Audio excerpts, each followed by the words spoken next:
Radio J. Le 10-11, Lise Goodman. Radio J, viens, je t'emmène.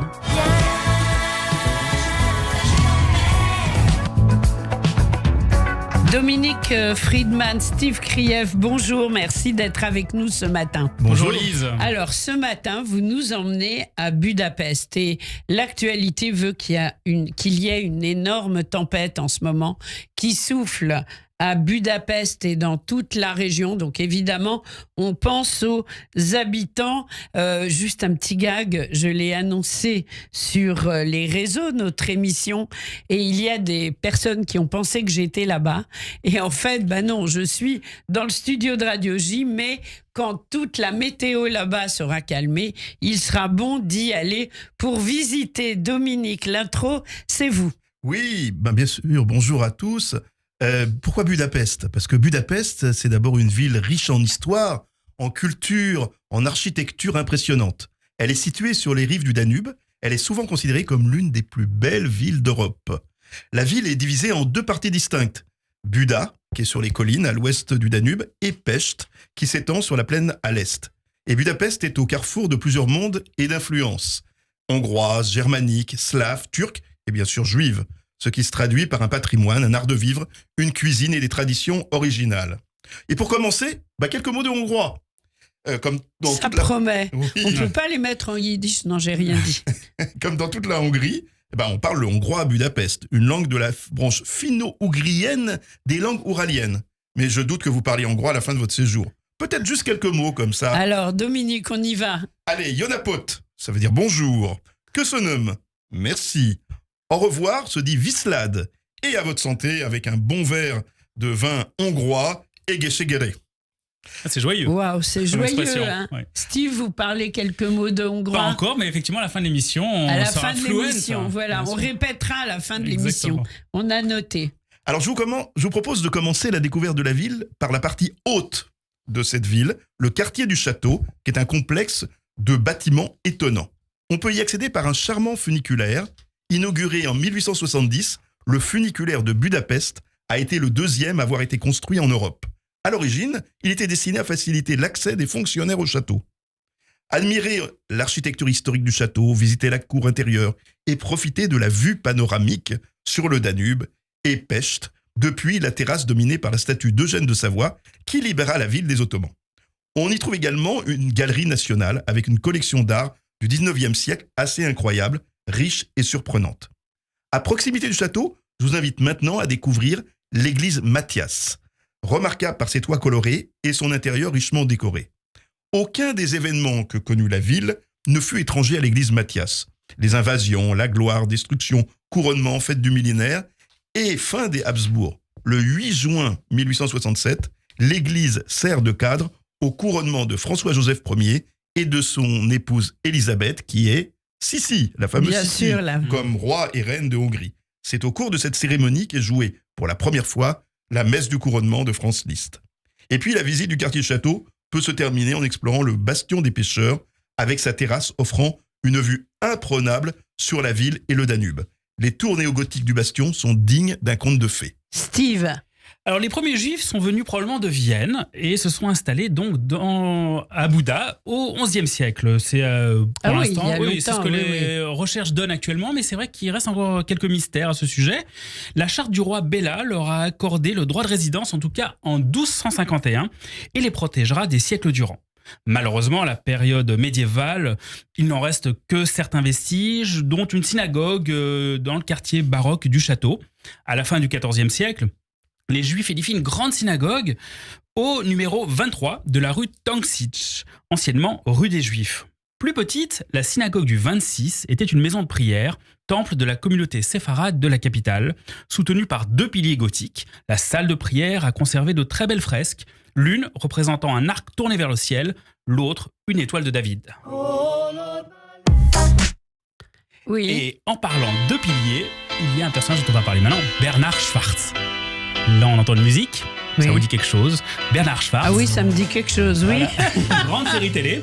Bernard Schwartz, c'est le nom de Tony Curtis.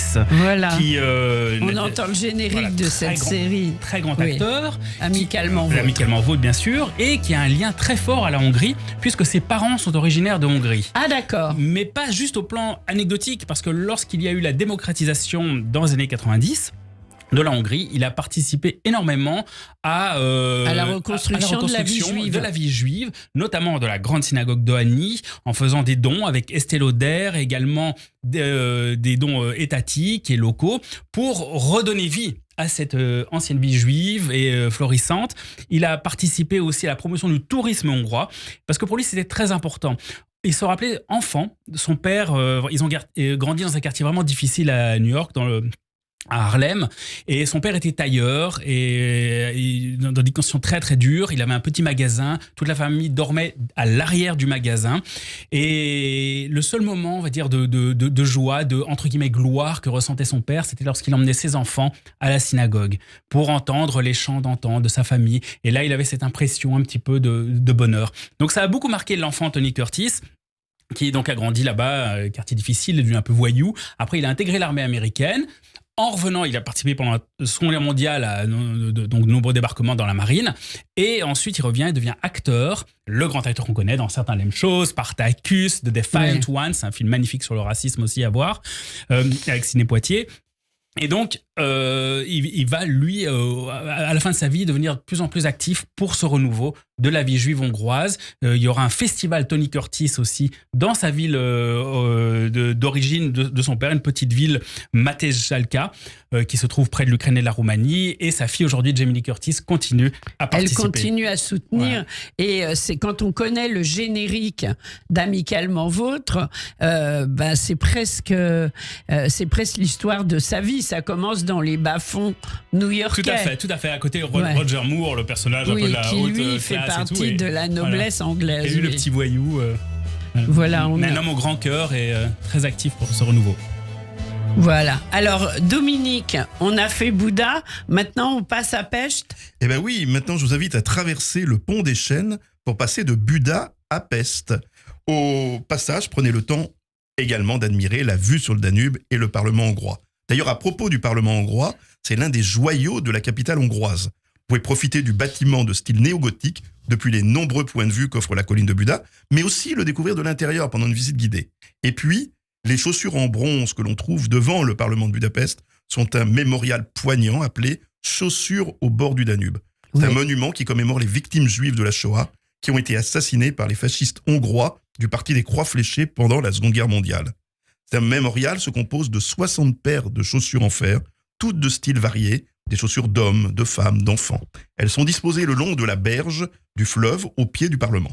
Les chaussures en métal sont volontairement vieillies pour donner l'impression qu'elles ont été abandonnées là depuis longtemps.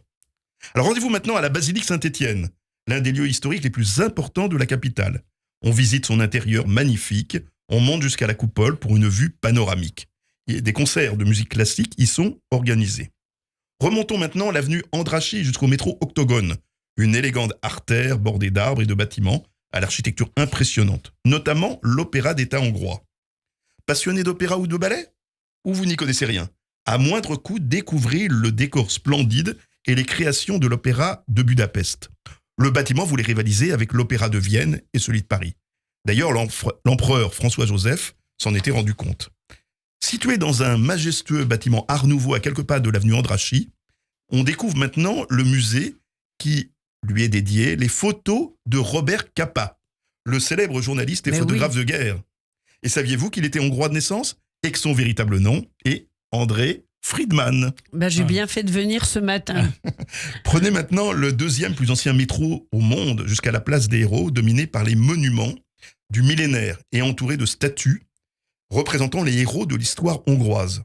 Sur la place, le musée des Beaux-Arts présente les maîtres et les écoles françaises, italiennes, espagnoles, néerlandaises. Et puis à 2 pas se trouve le Városliget, ou Bois de Ville. Il rassemble un zoo, une reconstitution des monuments historiques les plus emblématiques de Hongrie, une salle de concert, des bains et même une immense patinoire en hiver. Donc, on n'a qu'une idée, c'est d'y courir. Oui, Steve. Et surtout qu'à Pest, il y a de grandes traces justement de cette vie juive très riche de l'époque et la variété aussi des courants religieux, des différentes migrations qui s'y déroulèrent. Les Juifs s'implantèrent au nord de la place Deach, l'actuel centre de Pest, autour d'un marché où ils vendaient céréales, bétail, laine et zéppo. En 1800, ils étaient plus d'un millier, enrichis par un millier, et puis après la communauté s'est agrandie, enrichie par le commerce et l'industrie. La bourgeoisie juive naissante voulut un temple digne de son rang. Alors, ils se sont inspirés pour construire cette synagogue de la rue Dohany, qui a vu le jour en 1859, d'autres hauts lieux, et elle a été dessinée par l'architecte autrichien Ludwig Forster, en s'inspirant de la synagogue du Tempelgate de Vienne. Parce qu'il y a toujours, ce qui est assez amusant avec les synagogues de par l'Europe et de par le monde, c'est qu'il y a ces inspirations sur d'autres époques, mais avec les couleurs locales. Et ça, c'est assez intéressant architecturalement de voir cette évolution. D'ailleurs, on l'a copié également, en plus petit également, dans d'autres villes de l'Empire austro-hongrois, par exemple à Timișoara. La synagogue de Timișoara ressemble en tout petite en fait à la grande synagogue de Budapest. Ah oui, c'était un modèle en fait. Exactement. Et également à New York, on trouve des copies, des inspirations en tout cas de cette synagogue. Et d'ailleurs, plusieurs de la synagogue de la rue de Dohany, plusieurs éléments rappellent l'architecture aussi d'une église chrétienne, avec une immense arche de 12 mètres de diamètre qui sépare le sanctuaire de la nef. Et, détail qui scandalisa les orthodoxes à l'époque, le bâtiment comporte un orgue, alors que le strict rituel prescrit de ne pas jouer d'un instrument pendant le Shabbat. Oui, c'est vrai. Donc, ça a été nommé de manière un petit peu péjorative par les orthodoxes à l'époque, la cathédrale israélite. Et, c'est des détracteurs orthodoxes qui voyaient ça d'un mauvais œil. Mais aujourd'hui, en tout cas, c'est la plus grande synagogue d'Europe. 75 mètres sur 27. Elle a été restaurée donc au début des années 90, comme on l'a dit tout à l'heure, grâce à des fonds d'État hongrois, à Estée Lauder et Tony Curtis. Aujourd'hui, elle peut accueillir jusqu'à 3000 personnes. Juste à côté, vous avez le musée juif, qui a été déplacé dans plusieurs lieux, mais qui se trouve aujourd'hui dans l'ancienne maison d'un enfant de Budapest, un enfant passionné de Jules Verne, de poésie, qui a grandi dans cette ville, qui a été très amusé par cette richesse culturelle juive entre les Satmars d'un côté, les néologues de l'autre, tous ces courants. Et ce petit garçon s'appelait Théodore Herzl. Ah oui, d'accord. Et il a fait sa bar mitzvah donc là-bas avant que la famille déménage à Vienne.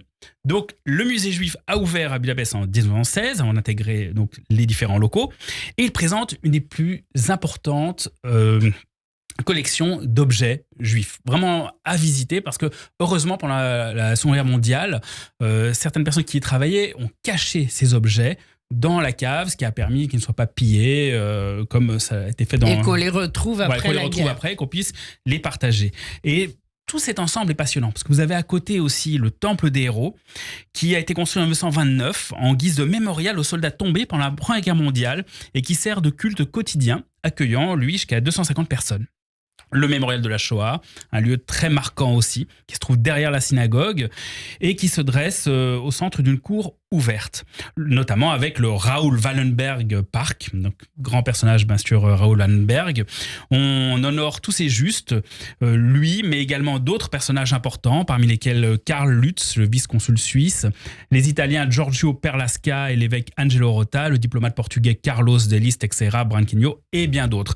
Donc c'est vraiment un lieu aussi de mémoire, de vie juive et particularité aussi un peu dur, il y a un cimetière juif qui se trouve à côté de la synagogue. Alors généralement, on n'en trouve pas parce que c'était en dehors des villes. Bien sûr. On n'associait pas effectivement la vie juive à côté d'un cimetière. Mais là, c'était un lieu où se trouvait le ghetto pendant la Shoah et où furent massacrés de nombreux juifs et enterrés là-bas. Donc c'est pour ça qu'il y a ce cimetière qui se trouve là-bas. Et là, quand on sort un petit peu donc, de ce périmètre, il y a deux synagogues très importantes à voir, notamment celle de la rue Rimbach, qui a été construite par le très grand architecte Otto Wagner en 1872 pour les traditionalistes. Parce qu'on a dit, il y avait plusieurs courants. Il y avait les orthodoxes, les traditionalistes et les néologues qui voulaient vraiment l'assimilation totale dans la société hongroise. Et ceci se trouve donc la synagogue de Dohany. Et alors la synagogue, la rue Rimbach, a été renouvelée, restaurée et aujourd'hui accueille un centre juif polyvalent qui est assez important. Et enfin, la synagogue donc, orthodoxe, qui est un joyau de l'Art nouveau. Elle a été édifiée en 1913 sur les plans des frères Loeffler. Elle a été malheureusement très endommagée pendant la guerre et a été presque entièrement restaurée à l'identique. Vous pouvez voir son magnifique plafond, tous les décors floraux, vraiment à voir. Et c'est ça qui est vraiment charmant à Budapest, c'est ce renouveau juif voulu pas localement, mais aussi par certaines personnalités dont on a parlé. Donc le Chaim, ou comme disait justement Dominique tout à l'heure, en hongrois, à la santé de cette vie juive. Voilà. Non mais Dominique, là, il me scotche avec... il parle hongrois, hein. Alors Dominique, les termes, est-ce qu'on y parle hongrois dans les termes de Budapest ? Aujourd'hui, on y parle toutes les langues, hein, donc voilà, mais principalement hongrois, bien sûr. Oui. Hein, donc, dans les termes, aucune ville d'ailleurs au monde ne propose une variété d'établissements thermaux comme à Budapest. Les bains les plus luxueux se trouvent dans un établissement Art Nouveau, l'hôtel Gellert, qui propose une partie mixte et non mixte en intérieur et une impressionnante piscine à vagues extérieure.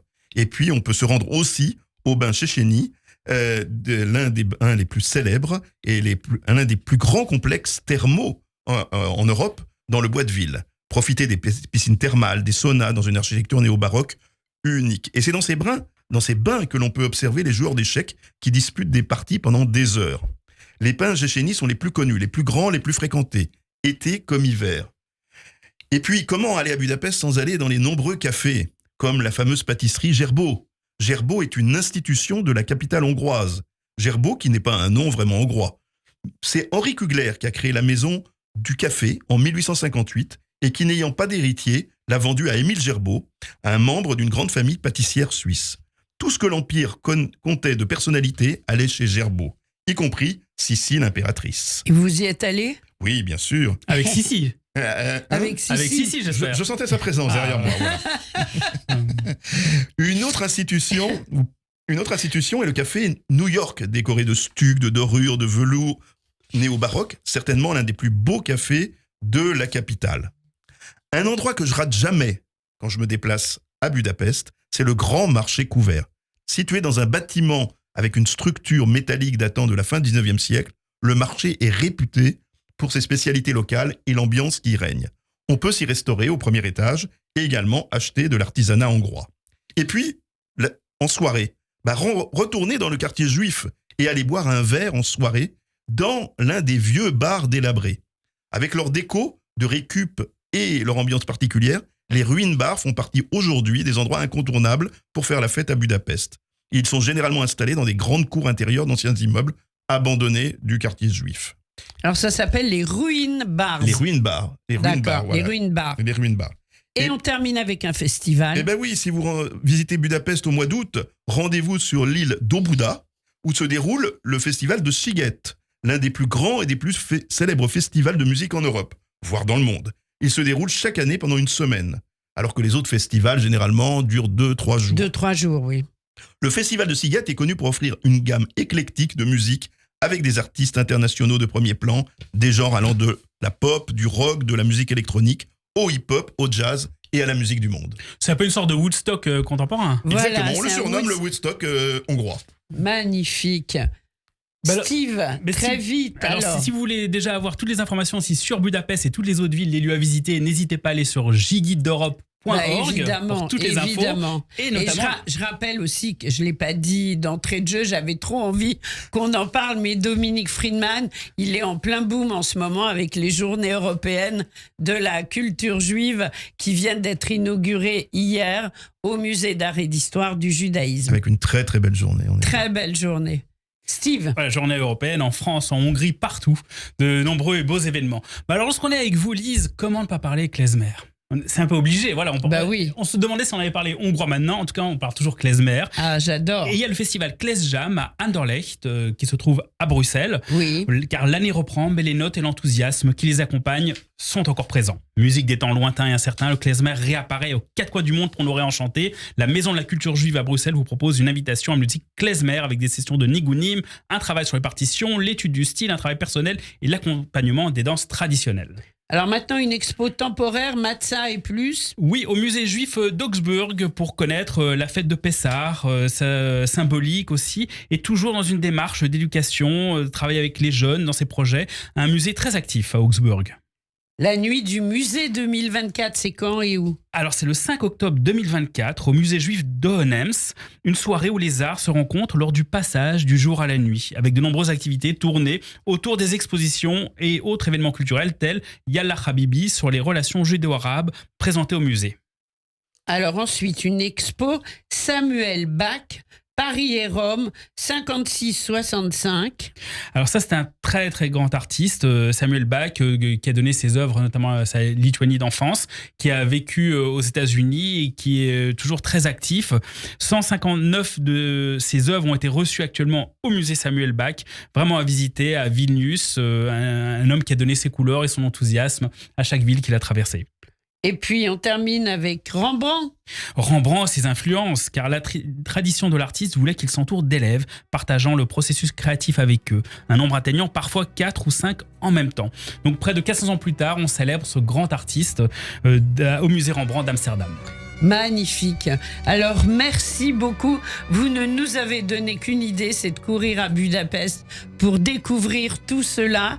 Quelle belle ville, quelle belle culture et quelle musique. On termine avec évidemment de la musique hongroise. Et profitez bien des journées européennes. Vous avez aussi toutes les infos sur le site Oui, JECPJ. JECPJ France et AEPJ pour toute l'Europe. Magnifique. Dominique, bon courage pour tout cela. Et on retrouvera aussi beaucoup d'infos sur Gigi d'Europe, Steve Krief. Merci à tous les deux et à très vite dans le studio de Radio J. Au revoir. Merci Lise.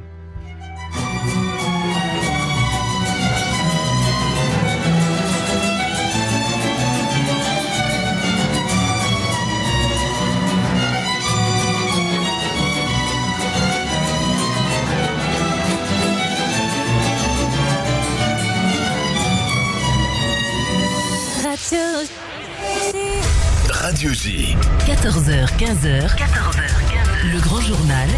1 heure de décryptage en direct de l'actualité en Israël.